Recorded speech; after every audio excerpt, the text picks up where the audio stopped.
কয়েক মাস আগে কোনো এক অনলাইন নিউজ অথবা কেউ, আমি 3 বছর আগে না 4 বছর আগে আমার এক ছোট ভাইয়ের বাবু হয়েছে, হাসপাতালে গিয়েছিলাম, ছবি তুলেছি। সেই ছবিটা কোনো একভাবে পোস্ট করে বলে আমি বাবা হয়েছি, সারা বাংলাদেশ ভাইরাল হয়ে গেল, আমার কাছে কংগ্রাচুলেশনস মেসেজ। এখন আমার তো আসলে কয়েকদিন পর পরই এরকম ঘটনা ঘটছে, আর আমার সেই অভ্যাসটা নাই যে আমি সোশ্যাল মিডিয়ায় পোস্ট করি এসব, কারণ যারা এই কাজগুলো করে আমি করলে বরং তারা আরও বেশি ফেমাস হয়ে যাবে। সো এটা আমার কাজ না। সো আপনাদের কাজ হচ্ছে এই সময় আমাদেরকে একটু ডিফেন্ড করা। আর বাংলাদেশে একটা সময় দর্শক শ্রোতা বেশি ছিল, সমালোচক কম ছিল। এখন পাল্টে গেছে দিন, এখন দর্শক শ্রোতা কম, সমালোচক বেশি।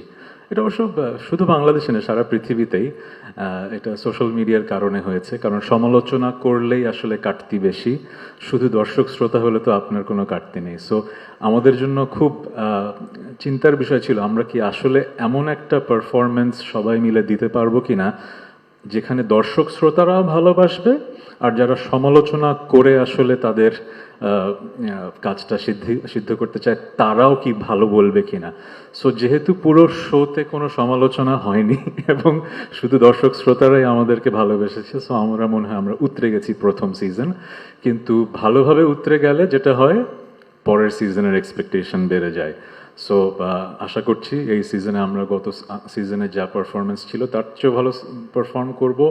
আর শুধু আমরা না, আমরা যেই ফ্যামিলিগুলোর সাথে শোগুলো শ্যুট করি, দে আর অ্যামেজিং, তারাও এত সময় দেয়। ইট ইজ মানে I am thankful to the families two.